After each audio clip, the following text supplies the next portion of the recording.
Now to the drastic changes that Governor Dannel Malloy proposing when it comes to the legal justice system here in Connecticut. He's pushing to expand the age ranges for those who are considered to be juveniles.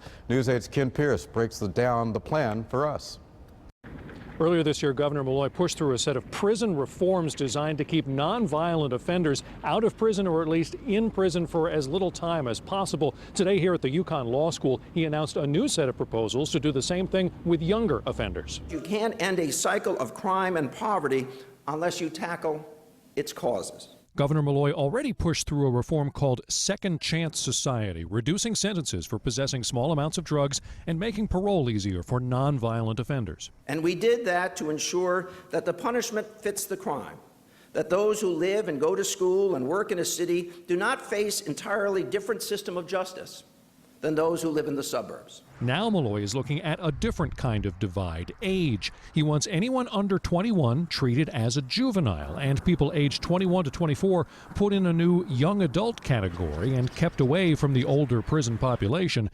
The reason? There's still a lot of learning and growing to do in the late teens and early 20s. If we are to be successful with our goals, we will not get there by having hardened criminals serving as mentors to those who are so impressionable. He also wants those under 24 to have their records sealed to make it easier to get jobs and loans once they get out of prison. For critics, Malloy points to the numbers that say his focus on punishing violent offenders is working.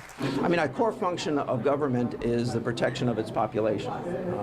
I think we have a better way to protect them, and I think we have a track record that proves it. The governor is also proposing reforming how the state handles bond for people who have broken the law, specifically nonviolent offenders. He says too many people are behind bars right now because they can't come up with just a couple $100 in bond money to get out. He says those people should be allowed to stay in the community where they can keep their jobs. In Hartford, I'm Kent Pierce, News 8.